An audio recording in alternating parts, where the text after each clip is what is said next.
My name is Major Lillie Kemp. I am 33 years old. I hold a Yankee White security clearance, meaning I am trusted to protect the darkest, most critical secrets of this nation. Yet, for all my training and authority, I found myself unable to protect my own heart from my father. It happened late that afternoon at the Quantico security checkpoint. My father, a retired master sergeant, laughed in the face of the young military police officer on duty. He pointed a grease-stained finger at me while I sat in the driver's seat wearing my dress blues, the most formal and sacred uniform of the Marine Corps. "Don't mind her, son," he sneered, his voice dripping with condescension. "She's just a civilian in a costume, just playing dress-up. Open the gate for me." A deathly silence suffocated the air inside the car. He honestly thought his tattered, expired retiree ID card was the ultimate authority. He believed his past glory outweighed my present reality. He had no idea that his arrogance had just triggered a security protocol that was about to tear his fragile ego apart forever.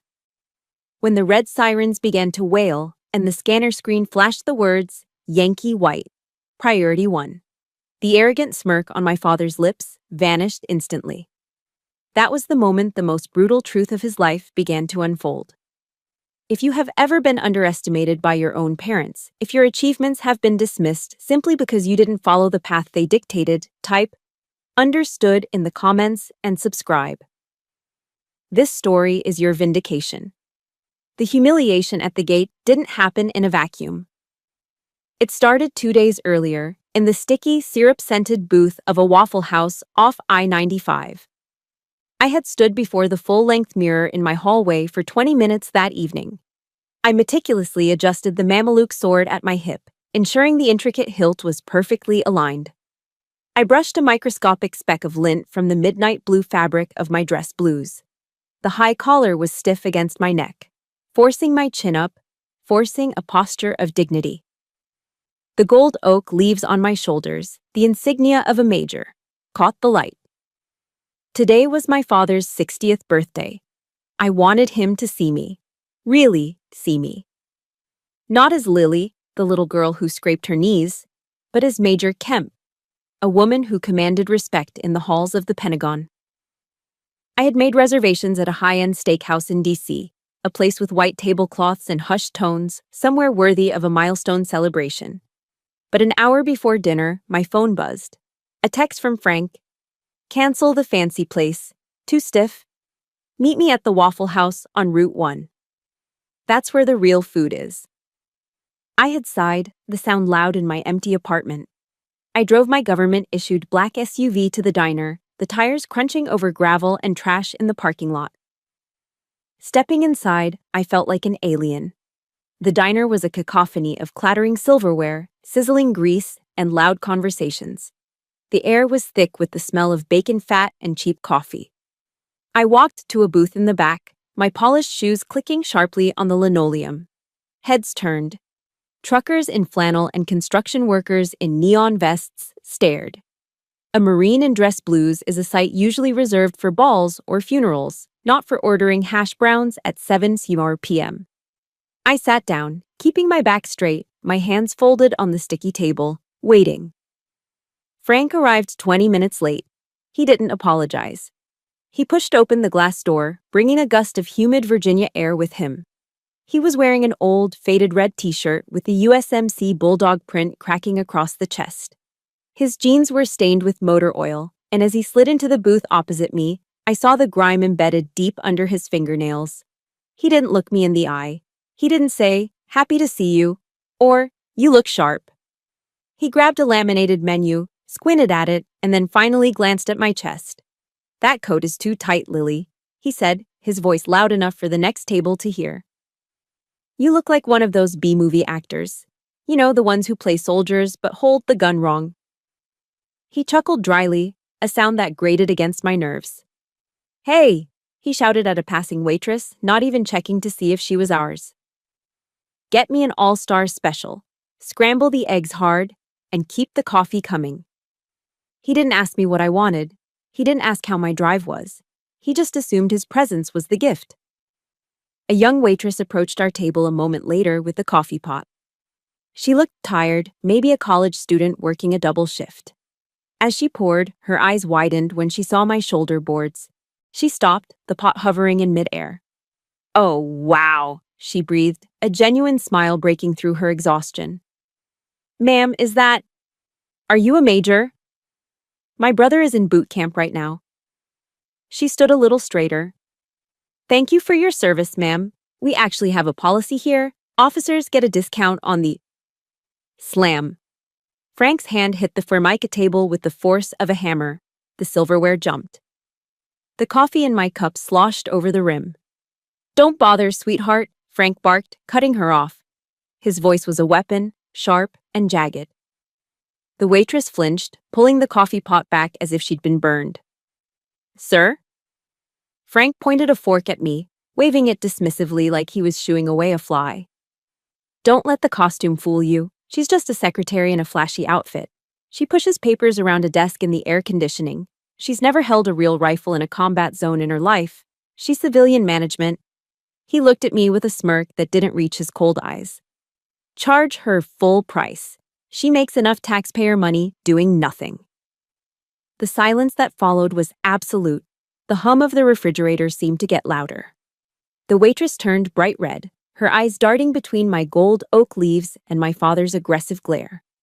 At the booth behind us, a group of 3 older men, veterans, judging by their caps, snickered. I heard one of them mutter, "Desk jockey." My face felt like it was on fire. The heat rushed up my neck, burning under the stiff collar of my uniform. I wanted to scream. I wanted to stand up and flip the table. I wanted to tell him that just last week, I led a cyber defense operation that protected the navigation systems of the entire 7th Fleet in the Pacific. I wanted to tell him that while I didn't crawl through mud with a bayonet, my decisions kept thousands of Marines alive. But I froze. I reverted to my training.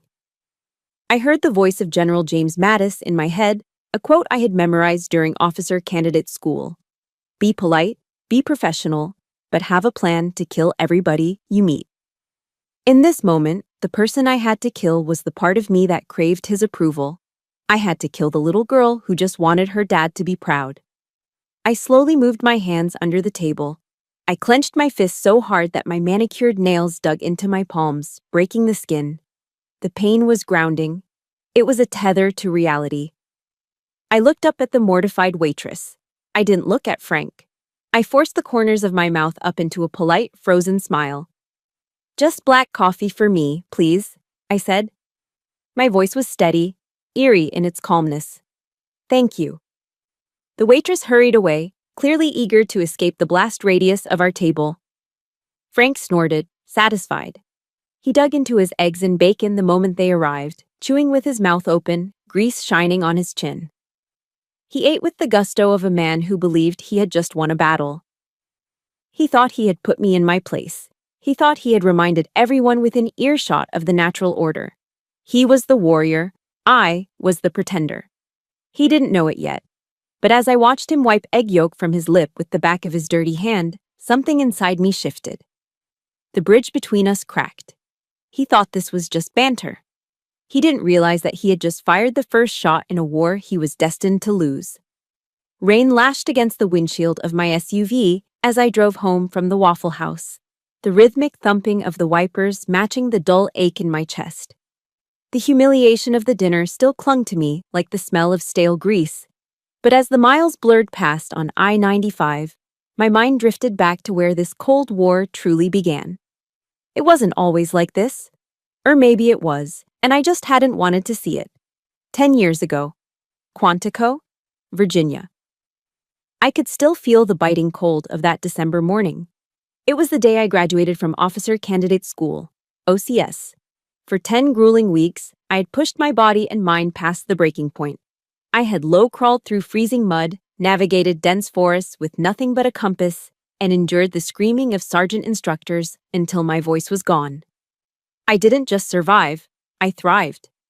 I graduated at the top of my class, standing on the parade deck, the rain soaking through my uniform just like it was soaking my car now. I raised my right hand to take the oath. I, Lillie Kemp, do solemnly swear that I will support and defend the Constitution of the United States. The pride I felt in that moment was incandescent. It burned brighter than the cold. I was no longer just Lillie. I was a second lieutenant in the United States Marine Corps. As the ceremony ended and the formation was dismissed, I scanned the crowd of families huddled under umbrellas. I was looking for one face, just one. And then I saw him. My father stood apart from the other cheering parents. He was wearing his old field jacket, arms crossed tight over his chest, his face carved from granite. He wasn't smiling. He wasn't clapping. He was a master sergeant, an E8. He had spent 22 years climbing the enlisted ranks, earning his stripes through blood and sweat in conflicts most people had forgotten. He was part of the old Corps, the backbone of the service, and on that day, his 22-year-old daughter had just become an O1. Technically, by the rigid hierarchy of military rank, I was now his superior officer. I ran over to him, my boots splashing in the puddles, desperate for approval. "Dad!" I breathless, grinning like an idiot. "I did it! I'm a lieutenant!" I waited for the hug. I waited for the "good job, Marine." I waited for the validation I had been chasing my entire life. Instead, he looked me up and down, his eyes cold and assessing. He reached into his pocket and pulled out a small, wrapped box. "Here," he grunted, shoving it into my hand. My heart leaped. A gift? Maybe a watch? A compass? Something to signify passing the torch? I tore off the paper. Inside lay a single, cheap, blue Bic ballpoint pen. The kind you buy in a pack of 10 for $1 at the commissary. I looked up at him, confused. "A pen?" He leaned in close, the smell of tobacco on his breath. "Take it," he said, his voice low and mocking. "That's your weapon now. Don't go getting ink on any real soldiers, you hear?" The words hit me harder than any physical blow. The smile slid off my face. "You're an officer now, Lillie," he continued, spitting the word officer like it was a curse. "You're management. You sit in the air conditioning while men like me do the dying. Don't forget that." He had drawn a line in the sand that day. On one side were the real Marines, the enlisted grunts, the mudsloggers, the ones with dirt under their nails. On the other side were the officers, the cake eaters, the paper pushers, the ones he despised. And I was now the enemy. Over the next decade, that divide only widened. Every Thanksgiving, every Christmas, every family reunion became a battlefield of passive-aggressive comments. I would come home with news of a promotion or a commendation medal or a successful deployment. Frank would listen, stone-faced, and then immediately turn to my cousin Billy. Billy was 30 years old, drank a 12-pack of beer before noon, and worked sporadically as a plumber's apprentice when he wasn't hungover. But to Frank, Billy was a hero. "Now Billy here," Frank would boom, clapping my cousin on the back. "Billy knows what real work is. Look at those hands. Calloused. Dirty. That's a man who builds America, unlike some people who just push buttons in a climate-controlled office." Billy would grin, showing yellow teeth, and toast with his beer can. "Hell yeah, Uncle Frank. Real work." I tried to buy Frank's affection. When his old truck broke down, I bought him a new transmission. He told the neighbors he fixed it himself. When I offered to pay off his mortgage, he threw the check back in my face, accusing me of trying to buy him off with my easy money. He couldn't stand that I had succeeded in a world he felt he owned, but in a way he couldn't respect. He was jealous. It was an ugly, bitter truth, but there it was. He was jealous that his little girl outranked him. I pulled my car into the garage of my apartment complex in Arlington. The silence of my empty apartment greeted me. No husband, no kids, just the quiet hum of the HVAC system. I walked into my home office and switched on the lamp. The light fell on the framed document hanging above my desk. It was my Yankee White clearance certificate, stamped with the highest seals of the Department of Defense. To the world, this paper meant I was one of the most trusted individuals in the nation. It was a golden ticket that allowed me to walk into the Oval Office. It was proof of impeccable character, unwavering loyalty, and supreme competence. To my father, it was just another piece of paper for a desk jockey. I sank into my leather chair, feeling the exhaustion deep in my bones. I opened the drawer and pulled out my old Bible, the one my mother had given me before she passed. It fell open to a page I'd bookmarked long ago. Matthew 13:57. A prophet is not without honor except in his own town and in his own home. I traced the words with my finger. Why was it that strangers, like the waitress tonight or the colonel at work, could see my worth? Could respect the uniform and the sacrifice it represented? Why did complete strangers thank me for my service, while my own father looked at me with nothing but disdain? It's a lonely feeling, realizing that the people who are supposed to be your biggest cheerleaders are actually rooting for you to fail, just so they can feel better about themselves. If you've ever felt like the black sheep simply because you chose a different path to success, or if you know the pain of a parent's jealousy, hit that like button right now. And in the comments, just write, I am enough. Because you are.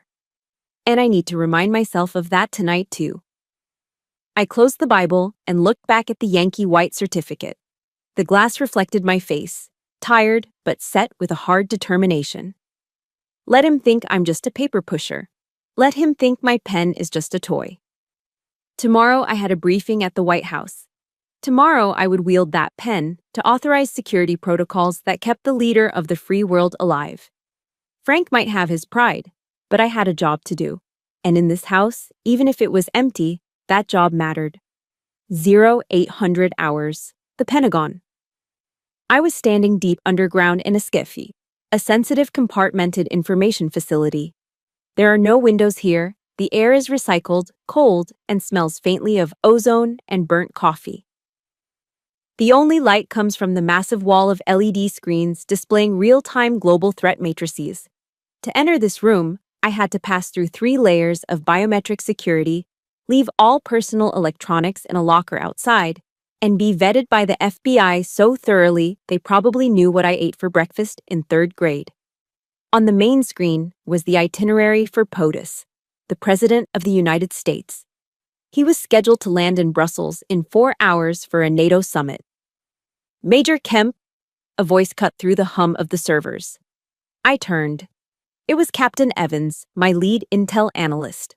Ma'am, we're picking up chatter on a dark web frequency, possible protest gathering near the motorcade route. Threat level low, but increasing. I didn't hesitate. Cross-reference with local assets. Reroute the secondary extraction team to Sector 4. I want eyes on every rooftop along that boulevard. If a bird so much as sneezes near the beast, I want to know about it. Copy that, ma'am. I stood at the center of the room, the conductor of a silent, deadly orchestra. 20 intelligence officers, the best of the best, were typing furiously at their stations, waiting for my commands. In here, I wasn't Frank Kemp's disappointment. I wasn't the girl who played dress-up. In here, I was God. Or as close to it as the government allowed. A moment later, the heavy steel door hissed open. An Air Force colonel walked in, a bird colonel, 06, 2 ranks above me. He was flanked by 2 aides. He scanned the room, saw me, and walked straight over. Major, he said, extending a hand. We need your sign-off on the no-fly zone adjustments for the arrival. The Secret Service is pushing back on the radius.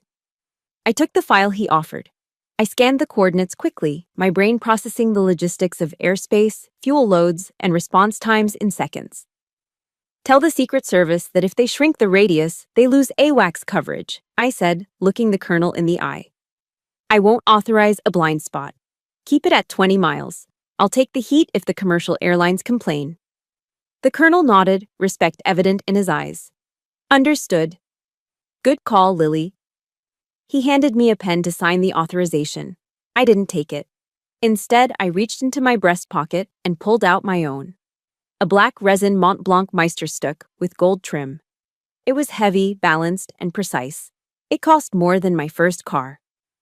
As the ink flowed smoothly onto the paper, sealing the safety of the most powerful man on earth, I couldn't help but think of the cheap blue Bic pen sitting in my junk drawer at home. This is my weapon, Dad, I thought bitterly, and it's a hell of a lot more powerful than a rifle. Thank you, Colonel, I said, handing the file back. Bravo, Zulu, Major, he replied, the naval signal for well done, before turning to leave. I took a deep breath, the adrenaline of command buzzing in my veins. For 2 hours, we were in the zone. We were saving the world, one decision at a time. Then, the red light above the door flashed. Shift change, mandatory 10-minute break for mental reset. I walked out of the CKIF, my shoulders stiff. I retrieved my personal phone from the secure locker in the hallway. It was vibrating. I looked at the screen. Dad. A knot of dread tightened in my stomach, instantly killing the high of my command. I hesitated, then answered. Major Kemp, I said, force of habit. Cut the crap, Lillie. Frank's voice scratched through the speaker, tinny and annoyed. I've been calling you for 20 minutes. Where the hell have you been?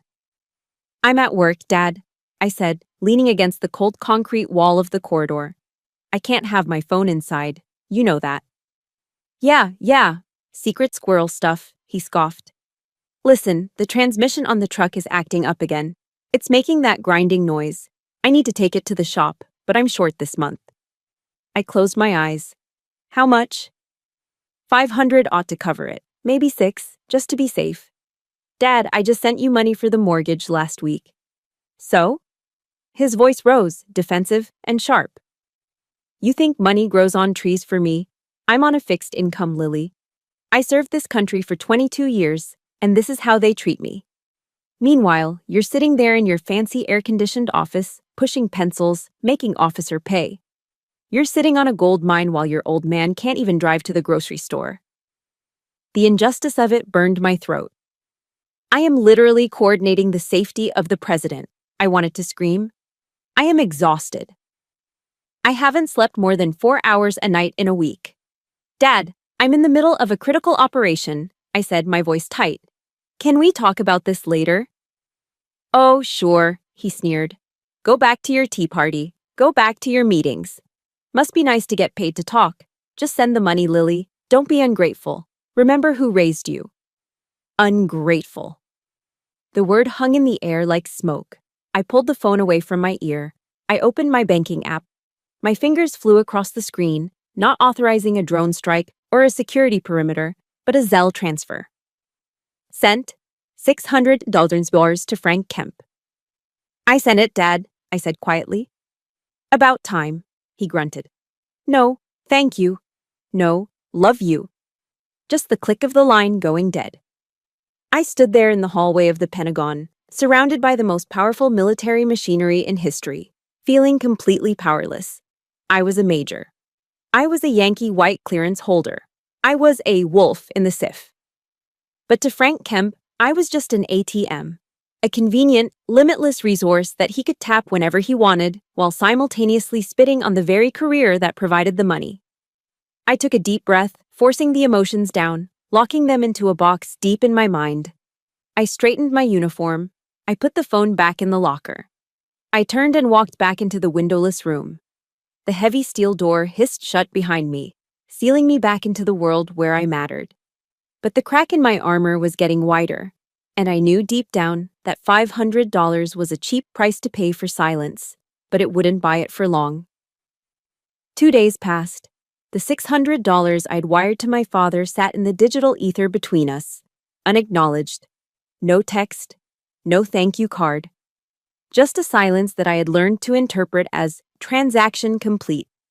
I was sitting on my balcony on a humid Friday evening, nursing a glass of iced tea and trying to decompress from a 60-hour work week when my phone buzzed again. Dad. I stared at the screen. My thumb hovered over the decline button. I could just let it go to voicemail. I could claim I was in the shower, or asleep, or back in the SIF. But the conditioning ran deep. You answer the call. You report for duty. I slid the bar to accept. Hello, Dad.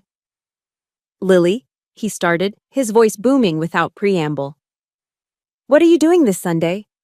He didn't ask how I was. He didn't mention the money for the truck transmission. He just plowed forward with his agenda, as always. I'm catching up on rest, Dad, I said, rubbing my temples. It's been a long week. Well, wake up, he said. Old Mike Henderson is retiring. You remember Mike? He was my gunnery sergeant back in Okinawa. He's finally hanging up the uniform after 30 years. The The ceremony is at the National Museum of the Marine Corps, right outside Quantico, but the reception, the real party, is at the officers' club on base. Okay, I said, wary. That sounds nice. Send Mike my regards. No, you don't get it, Frank said, impatient. I need you to drive me. I paused. You want me to drive you? Is your truck still broken? I sent you the money to fix it. The truck is fine, he dismissed quickly, too quickly. But my retiree ID is expired. I went to find it in my wallet yesterday, and the damn thing ran out 2 years ago. I tried to go online to renew it, but the website is a mess. Passwords, two-factor authentication, all that bureaucratic nonsense. I don't have time for it. He paused, waiting for me to connect the dots. When I didn't, he huffed. So, I need you to drive me onto the base, he commanded. You have your fancy active duty card. You can get us through the gate. I don't want to deal with the visitor control center. The line is always an hour long and full of civilians. My stomach tightened. Dad, it doesn't work like that anymore. Not since 9/11. Security at Quantico is tight. It's FP Con Bravo right now. If your ID is expired, they won't just wave you through because you're with me. I have to sponsor you. We still have to stop at the gate, and if their scanner flags your ID as invalid, they'll turn us around. Don't you lecture me about security, he snapped, his voice rising. I was a master sergeant when you were still in diapers. I helped build that damn base. I know the MPs at the gate. They're good boys. They see a veteran, they see the sticker on my truck, or hell, they see me in the passenger seat, and they'll open the gate. It's called professional courtesy, something you officers don't understand. Professional courtesy. He was living in a fantasy world. He remembered a corps that ran on handshakes and knowing the right people. He refused to accept the reality of the modern military. A machine run by strict protocols, biometric scanners, and zero-tolerance policies. He thought he was above the rules because of who he used to be. Dad, I tried again, my voice firm. I'm telling you, if we roll up to the gate and you hand them an expired ID, it's going to be a problem. I can't just talk us in. I could lose my clearance if I try to bypass protocol. Oh, for God's sake, Lillie, he shouted. Stop being such a coward. You're always so scared of the rules. Oh no, I might get in trouble. Grow a spine. I'm asking for a ride to a retirement party, not to break into Fort Knox. You just drive the car. Let me handle the talking. I'll tell them you're my daughter, and they'll respect that. They'll respect that.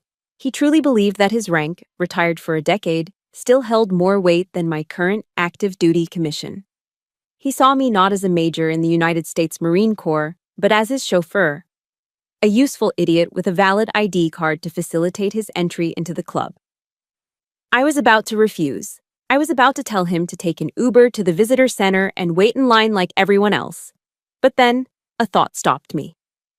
He wouldn't listen to me. He never listened to me.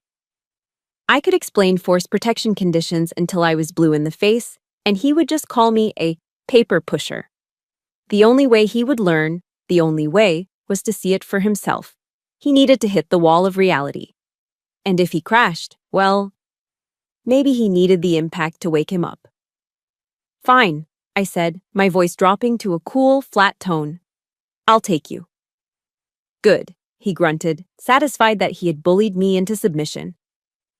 Pick me up at 0800, don't be late. Mike's speech starts at 0900 and I want to get a drink beforehand. I'll pick you up, I agreed. But Dad, when we get to the gate, you have to follow my lead. If the MP gives an order, you follow it. He laughed, a short barking sound. You follow my lead, Lillie. I know how to handle sentries. Just keep your eyes on the road and let the men handle the business. See you Sunday, Dad. I hung up the phone and set it gently on the patio table. I picked up my iced tea, the condensation cold against my fingers. I looked out at the DC skyline in the distance. I thought about my ID card in my wallet, the common access card with the gold chip that identified me as a field-grade officer. I thought about the Yankee White designation in the DoD database. He wanted to go to Quantico. He wanted to show off to his old buddies. He wanted to play the big-shot master sergeant one last time. Okay, Dad, I whispered to the empty air. You want to go to the base? I'll take you to the base. but you might not like what you find there. I took a sip of tea. It tasted bitter, but refreshing. Sunday was going to be a very interesting day. 0800 hours. Sunday morning. My black SUV idled in the driveway of my father's small clapboard house. The Virginia humidity was already rising, sticking my shirt to the leather seat. I watched the front door, my fingers tapping a nervous rhythm on the steering wheel. The door swung open, and Frank Kemp emerged. He was wearing a polo shirt tucked into khaki pants that had seen better days, and a VFW, Veterans of Foreign Wars, cap pulled low over his eyes. He didn't lock the door behind him. He just marched toward my car, looking like a general inspecting the troops. He yanked the passenger door open and hauled himself up into the seat with a grunt. The smell of Old Spice and stale tobacco instantly filled the cabin, overpowering my air freshener. "Morning, Dad," I said, trying to keep my tone neutral. He didn't answer. He just looked around the interior of the car, his lip curling in a sneer. "Jesus, Lillie, what is all this junk? Touchscreens, cameras, sensors. A car is supposed to be an engine and four wheels. You don't need a computer to drive down the road."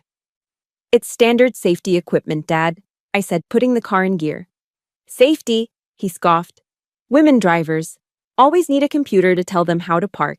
That's why you bought a tank like this, isn't it? Because you're afraid of the road." I didn't take the bait. I merged onto the highway, heading south toward Quantico. Then, out of the corner of my eye, I saw it. He lifted his right leg and propped his foot up on my dashboard. His heavy work boot, the sole caked with dried red mud from his yard, rested directly on the pristine, beige leather. My jaw tightened. "Dad, get your foot down. You're getting mud on the dash." He looked at his foot, then at me, and laughed. "Relax, princess. It's just a little dirt. It wipes off. You treat this car better than you treat your own father." He didn't move his foot. I reached over, risking taking a hand off the wheel, and shoved his leg down. I said, "Get it down." He slapped my hand away. "Watch it. You almost swerved." He shook his head, looking out the window. "God, you're uptight. No wonder Jack left you. A man can't live with a woman who treats everything like a museum exhibit." The air left my lungs. Jack. Jack was a sore spot that hadn't healed in 3 years. My ex-fiancé who had walked out because he couldn't handle my deployment schedule. He had wanted a wife who was home for dinner every night, not one who disappeared into classified briefings for weeks at a time. "Jack didn't leave because of the car," I said, my voice icy. "He left because he was weak." "He left because you're unnatural," Frank countered, his voice dripping with venom. "Look at you, Lillie. You're 33. When your mother was your age, she had 3 kids running around the yard. She had a home. She cooked dinner. You? You have a cat and a stack of paper awards that don't mean squat. What kind of legacy is that? A woman's place is building a family, not playing soldier." The words hit me like physical blows. Unnatural, empty, failure. I felt tears pricking the corners of my eyes, but I refused to let them fall. Not in front of him, never in front of him. I reached for the radio dial and cranked the volume. George Strait's Amarillo. By morning flooded the cabin, loud enough to rattle the speakers. I needed to drown him out. I needed to drown out the voice that sounded suspiciously like my own insecurities. Frank glared at me. He reached over and snapped the radio off. The silence that rushed back in was deafening. "I am talking to you," he hissed. "Show some respect to your elders. I'm trying to help you. Someone has to tell you the truth, since you surround yourself with people who kiss your ass because of that rank on your shoulder." My knuckles were white on the steering wheel. I was shaking. "We're almost there," I said, my voice trembling with suppressed rage. Ahead of us, the tree line broke, revealing the imposing entrance to Marine Corps Base Quantico. Tall fences topped with razor wire stretched endlessly in both directions. Concrete barriers, designed to stop a truck bomb, formed a maze leading to the guard shacks. Seeing the base seemed to energize Frank. He sat up straighter, puffing out his chest. "All right," he said, shifting into command mode. "Listen to me. When we get up there, roll your window down, smile, big smile, show some teeth. Those young MPs, they've been standing in the sun for hours. They like a pretty face, Don't act all stiff and official. Dad, that's not how it works, I warned. Shut up and listen, he interrupted. I'll do the talking. I'll tell them I'm Master Sergeant Kemp. I'll tell them you're my daughter, giving me a lift. Just nod and look sweet. If they ask for ID, just fumble around in your purse until I wave them off. It's a psychological trick. Establish dominance, then offer friendship. We were getting closer. I could see the military police officer in the lane ahead. He wasn't smiling. He was wearing full tactical gear, body armor, helmet, drop-leg holster. A sleek black AR-15 rifle was slung across his chest. A German Shepherd K9 paced nervously on a leash held by a second officer. This wasn't the Mayberry that Frank remembered. This was a fortress. Dad, I said, my voice low and dangerous. Look at them. Look at the gear. This is FP Con Bravo. They are not here to flirt. They're Marines, Frank insisted, oblivious. We take care of our own. I slowed the car as we approached the yellow line. My heart was pounding against my ribs like a trapped bird. I knew what was coming. I knew, with the certainty of a train wreck, that he was about to humiliate himself. And me. I took a deep breath, reciting the words of Psalm 23 in my head to steady my nerves. Yea, though I walk through the valley of the shadow of death, I will fear no evil. Dad, I said sharply. Silence. We are here. He turned to me, his eyes bulging with disbelief. Did you just give me an order? I said, be quiet, I whispered, bringing the car to a halt. Frank opened his mouth to scream at me, to assert his dominance one last time. But before he could, the MP stepped forward, his hand raised in a crisp, authoritative halt signal. I lowered the window. The humid air rushed in, carrying the scent of exhaust and tension. Frank leaned across the center console, invading my space, a grin plastered on his face that looked more like a snarl. Hey there, son, he boomed, ignoring my warning, ignoring the rifle, ignoring the reality of the world we lived in. How's the Corps treating you today? If you have ever been trapped in a car with a toxic parent who criticizes your life choices while you're doing them a favor, hit that like button. And in the comments type, my car, my rules, if you agree that boundaries are necessary. The MP didn't smile back. He didn't relax. His eyes scanned the interior of the car, cold and calculating before locking onto Frank's face. The storm had arrived.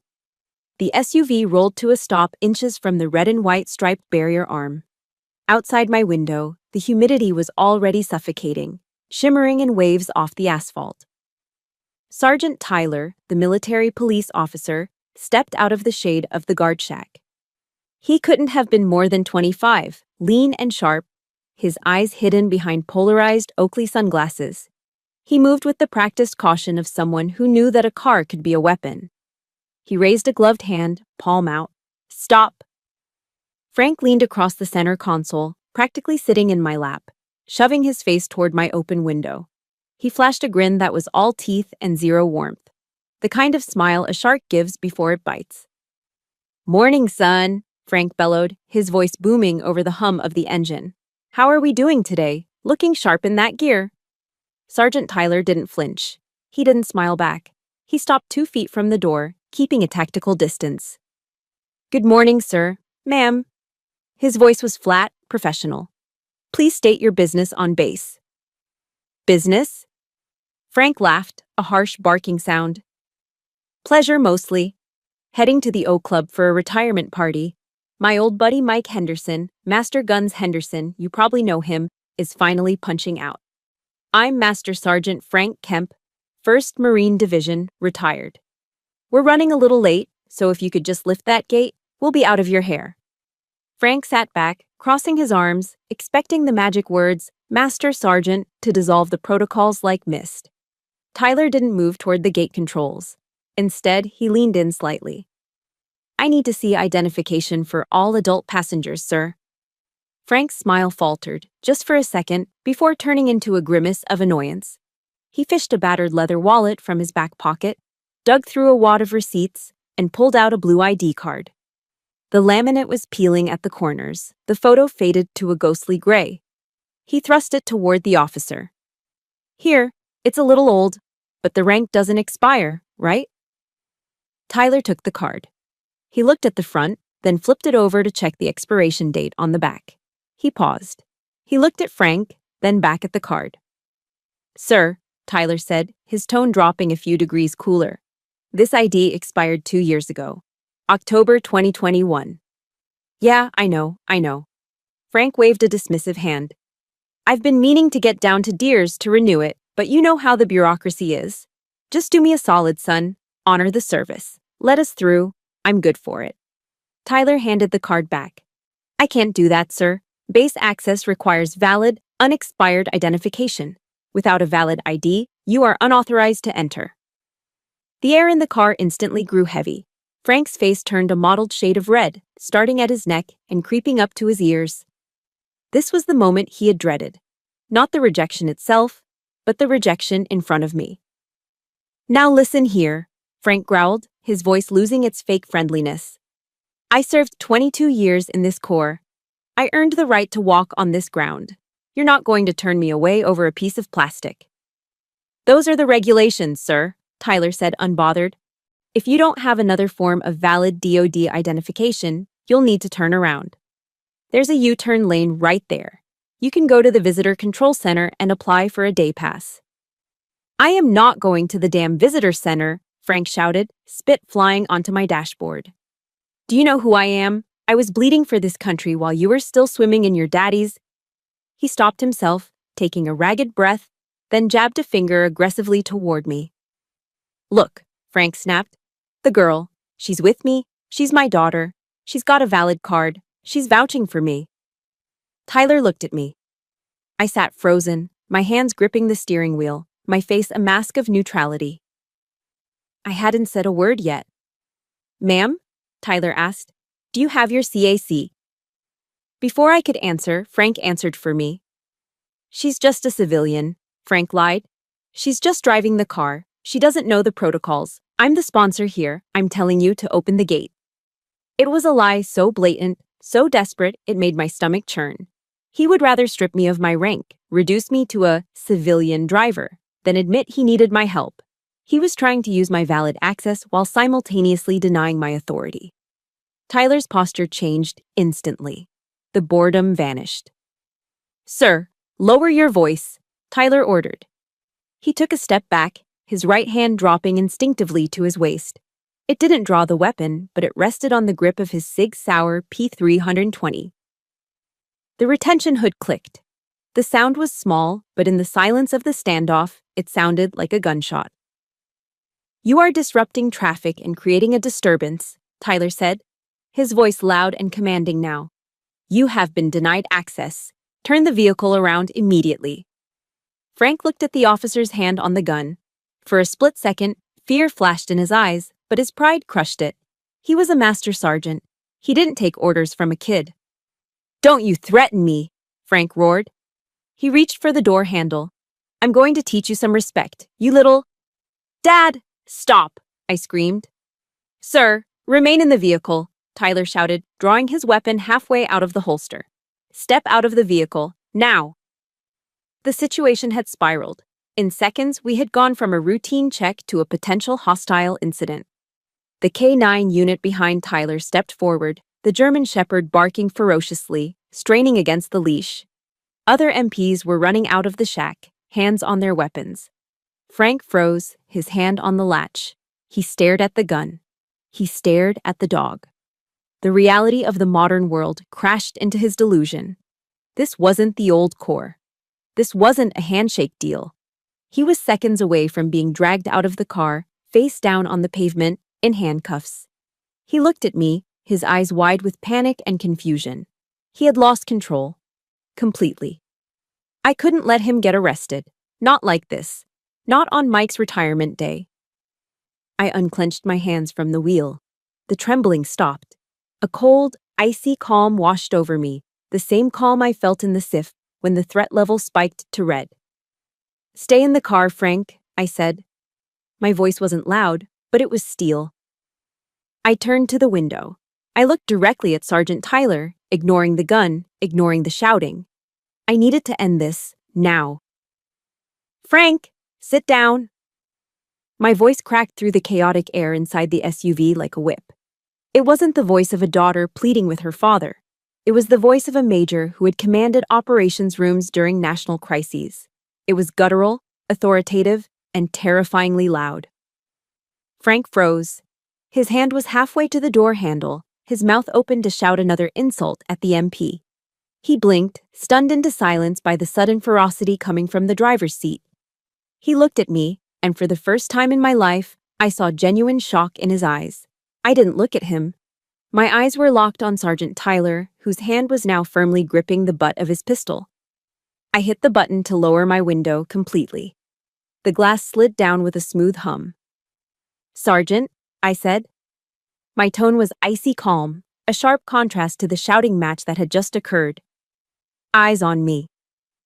Sergeant Tyler hesitated. His training told him to focus on the threat, the angry old man trying to exit the vehicle. But the authority in my voice pulled his attention. He looked past Frank, meeting my gaze. I didn't offer an explanation. I didn't apologize for my father's behavior. I didn't beg. Instead, I reached into the center console and pulled out my wallet. I flipped it open and slid out my CAC, my common access card. It wasn't the standard white card that every service member carried.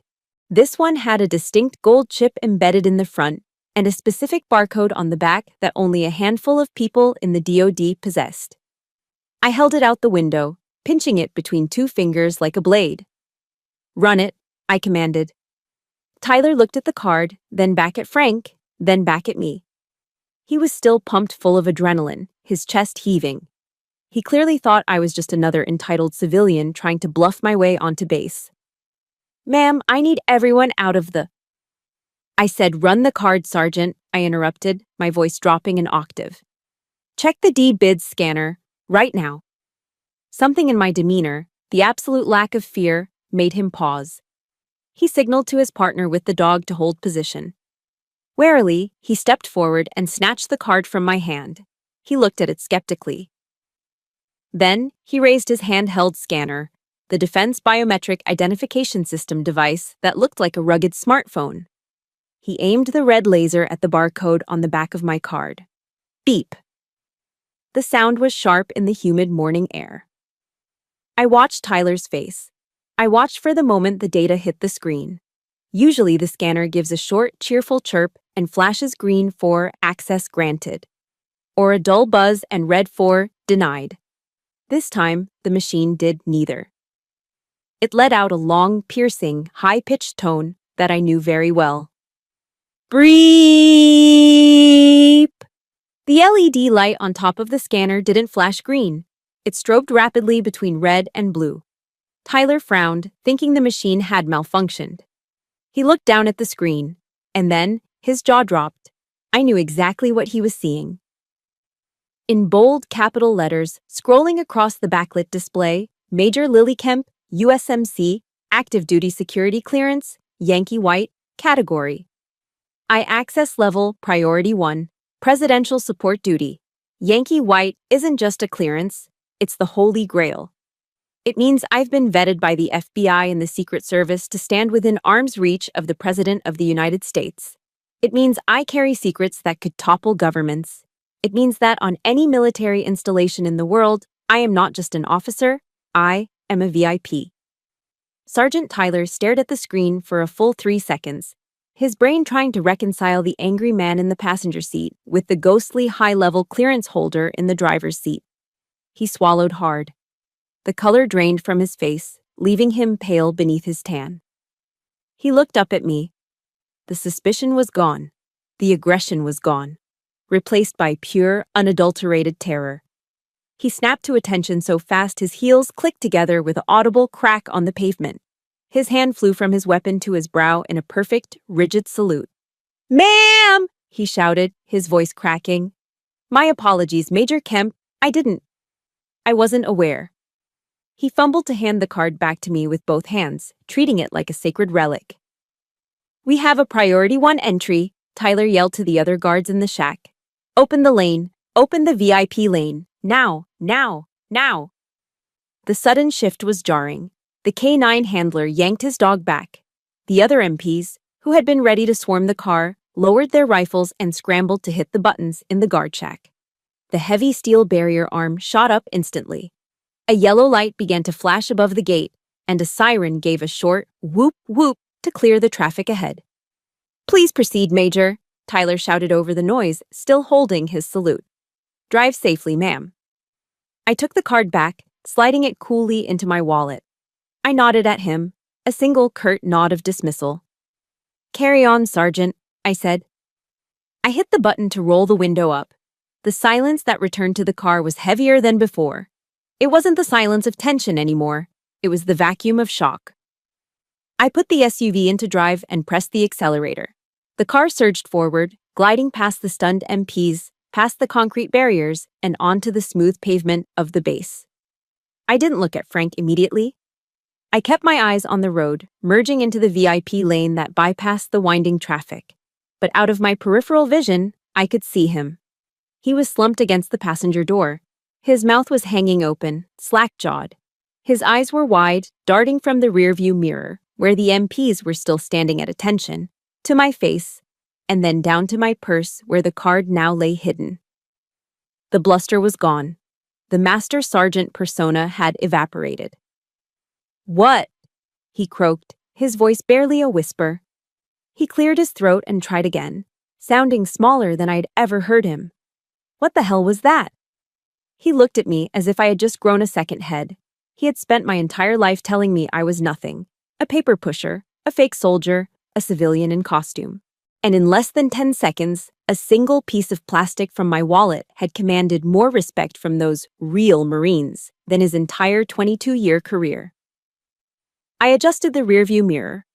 A small, cold smile touched my lips. "That, Dad," I said softly, "is what a real officer looks like." I drove on, leaving his shattered ego in the dust behind us. The silence inside the SUV was absolute. It wasn't the angry, simmering silence of the drive up here. This was different. It was the heavy, suffocating silence of a paradigm shift. The kind of quiet that follows an explosion when the dust is still settling and you're checking to see if you still have all your limbs. We glided down the main avenue of Marine Corps Base Quantico. The VIP lane was smooth, devoid of the potholes and traffic that clogged the civilian access roads. Outside the tinted windows, the base hummed with activity. We passed a platoon of young recruits marching in formation, their boots striking the pavement in perfect unison. As my car approached, the corporal leading them barked a command. "Eyes! Right!" The entire platoon turned their heads toward my vehicle. The corporal snapped a salute. They weren't saluting me personally. They couldn't see through the tint. They were saluting the blue officer's decal on my windshield and the red plates on my bumper. They were saluting the authority I represented. Frank saw it. He flinched, his hand gripping the passenger door handle so tight his knuckles turned white. For decades, he had been the one barking orders. He had been the one demanding respect. Now, he was a passenger in a world that recognized me as royalty and him as baggage. He shifted in his seat, the leather creaking loudly. He cleared his throat, but no sound came out. He tried again. "Lillie?" His voice was unrecognizable. It was hoarse, stripped of all its bluster and bravado. It sounded small, scared. "Yes, Dad," I answered, keeping my eyes fixed on the road ahead. We were passing the hangars of HMX-1 now, where the President's helicopters, Marine One, were maintained. The sight usually filled me with pride. Today, it felt like a weapon I had just fired. "That thing..." Frank gestured vaguely with a trembling hand back toward the gate. "That card. That Yankee White thing. What the hell is that?" He didn't sneer. He didn't mock. He asked the question like a child asking why the sky is blue, with genuine, terrified confusion. He couldn't reconcile the daughter he thought pushed papers with the woman who made military police officers tremble. I slowed the car slightly, letting the question hang in the air for a moment. "It's a single-scope background investigation clearance," I said. My voice was calm, factual, devoid of emotion. Category 1, Priority Access. But that kid, Frank stammered. He looked like he saw a ghost. Why did he salute you like that? You're just a major. There are plenty of majors on this base. It's not about the rank, Dad, I said. It's about the access. I turned the car onto the road leading toward the officers' club, but I didn't speed up. I wanted him to hear this. Every word. Yankee White means that the FBI and the Department of Defense have vetted my life back to the day I was born, I explained. They interviewed my kindergarten teachers. They checked every bank account, every email, every phone call I've ever made. They vetted you, Mom, the neighbors, everyone. Frank stared at me, his mouth slightly agape. Why? He whispered. Because I don't fetch coffee, Dad, I said, finally letting a hint of steel enter my voice.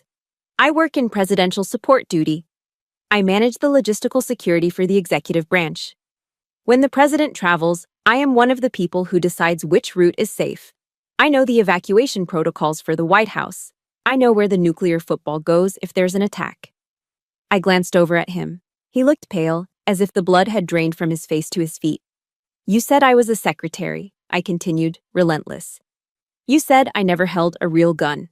You're right. I don't carry a rifle. I carry the authority to shut down this entire base with a phone call. I carry the responsibility of keeping the commander-in-chief alive. Frank shrank back into his seat. He looked out the window at the green hangars of HMX-1 passing by. The massive Sea King helicopters sat on the tarmac, gleaming in the sun. He knew what those machines were. He knew they represented the pinnacle of Marine Corps aviation. And he was realizing for the first time that his daughter walked among them not as a tourist, but as a commander. I didn't know, he mumbled. You never told me. I tried, I said. For 10 years, I tried. But every time I opened my mouth, you told me to shut up. You told me my awards were paper. You told me I was playing dress-up. I pulled the car to a stop at a red light.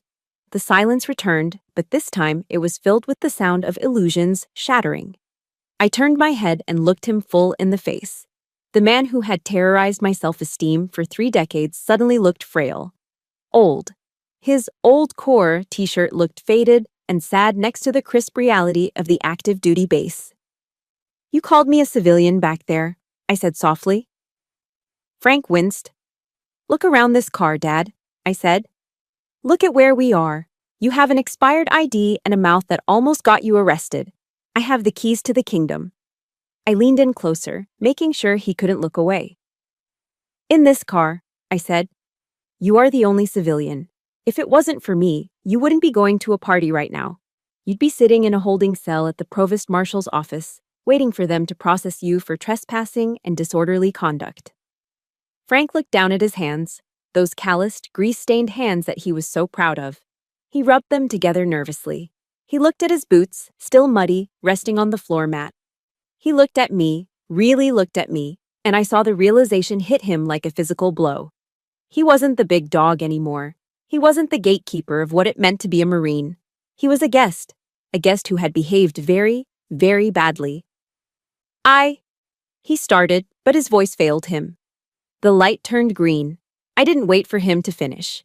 I eased the car forward, driving toward the river, away from the party, away from the noise.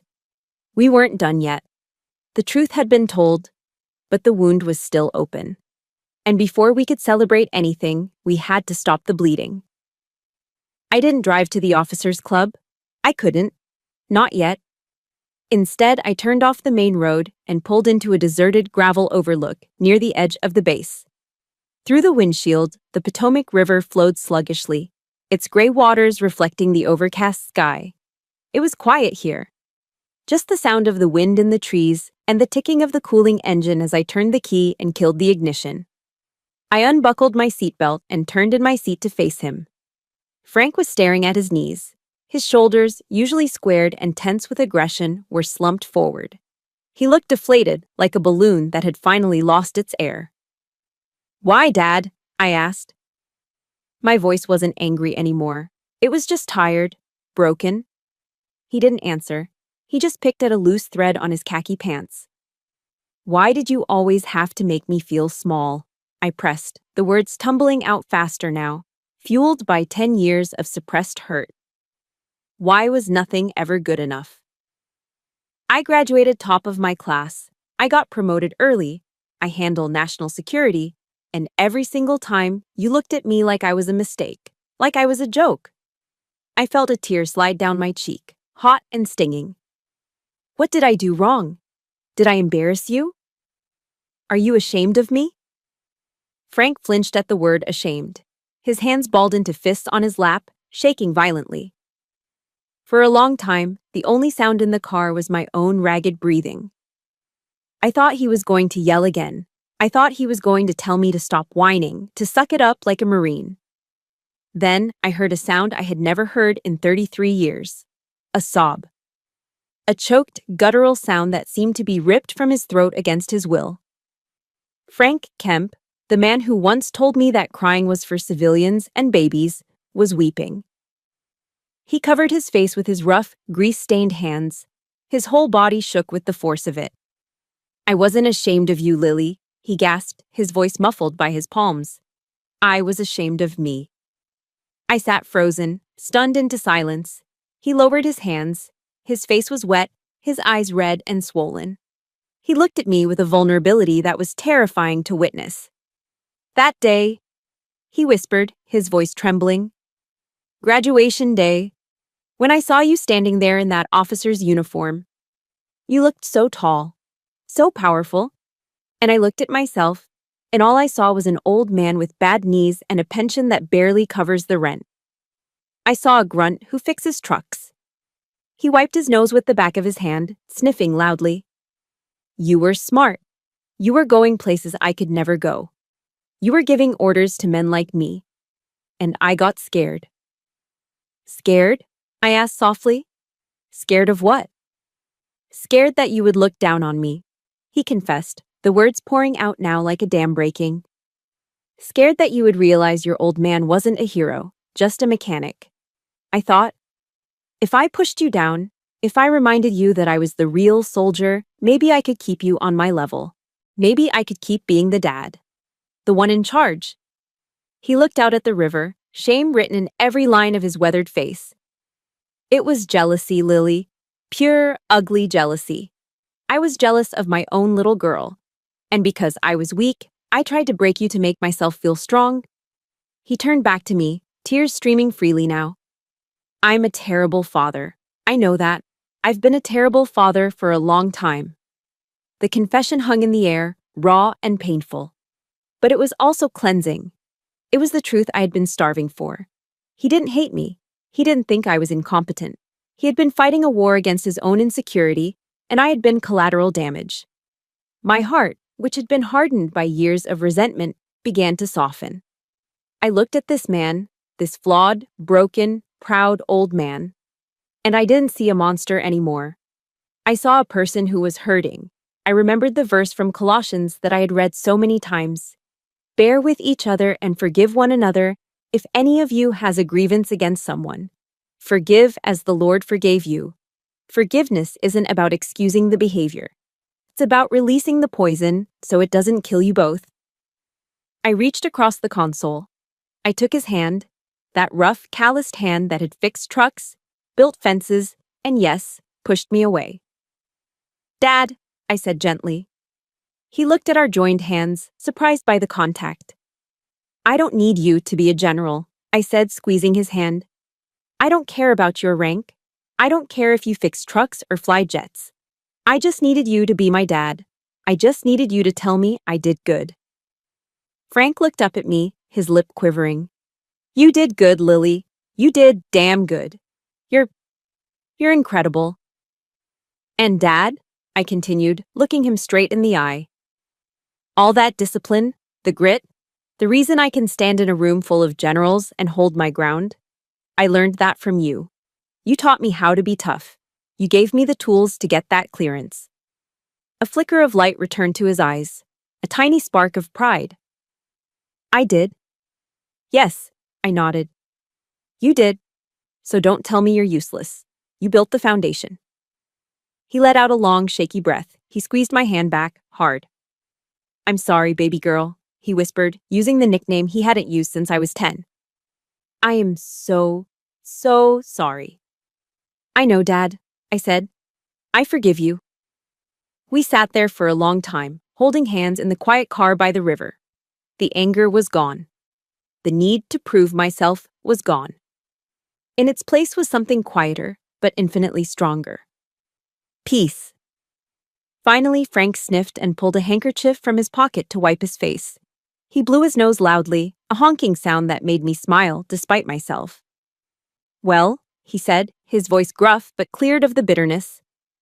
Old Mike is probably wondering where the hell we are. Can't let the gunnery sergeant drink all the beer without me. I chuckled. No, we can't have that. I started the engine. The car purred to life. Dad? Yeah? When we get there, I'll introduce you to the colonel. I think he'd like to meet the man who taught me how to shoot. Frank straightened his collar. He adjusted his VFW cap, pulling it down to hide his red eyes. He sat up a little taller in the seat.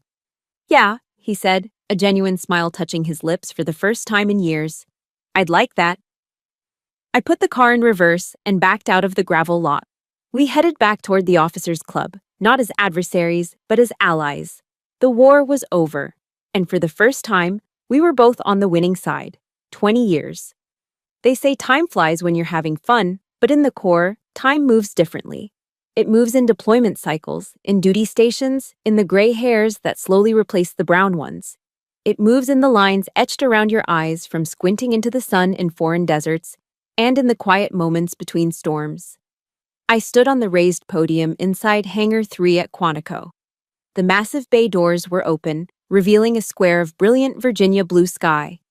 Behind me, an American flag the size of a tennis court hung from the rafters, its stars and stripes motionless in the still air. I looked down at my uniform. It wasn't the same one I wore that day at the Waffle House. The gold oak leaves of a major were long gone. In their place, resting heavily on my shoulders, were the silver eagles of a colonel. An 06. 32 years. That was the tally today. 32 years of service, sacrifice, and survival. Today was the end of the line. My retirement ceremony. The hangar was packed. There were generals in the front row, senators, and young Marines who weren't even born when I commissioned. The Marine Corps band was playing a low, stirring rendition of Auld Lang Syne. But my eyes skipped over the brass and the dignitaries. I was looking for the only guest who truly mattered. There, in the front row, parked slightly to the side to accommodate the aisle, was a wheelchair. Sitting in it was Frank Kemp. He was 80 years old now. Time had shrunk him, carving deep valleys into his face and thinning his hair to white wisps. His hands, those massive, grease-stained hands that used to terrify me, shook with a constant rhythmic tremor. A blanket was tucked over his knees, but he was wearing his dress blues, or rather a suit with his miniature medals pinned proudly to the lapel. He insisted on wearing them. He wanted everyone to know he was part of the tribe. His eyes, however, hadn't aged. They were bright, blue, and locked on me with an intensity that burned. But it wasn't the cold fire of judgment anymore. It was the warm glow of unadulterated pride. Next to him sat a young woman with dark hair pulled back in a severe bun. She wore the uniform of a Marine Corps captain. Elena, my daughter. She had graduated from the Naval Academy 3 years ago. When she told us she wanted to join, Frank had cried. Not because he thought women belonged in the kitchen, those days were long dead and buried, but because he knew the burden she was choosing to carry. I walked to the microphone. The sound of my boots on the wooden stage echoed through the silent hangar.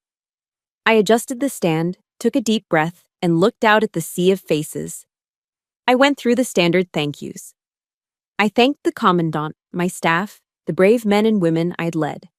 But then I went off script. I looked down at the front row.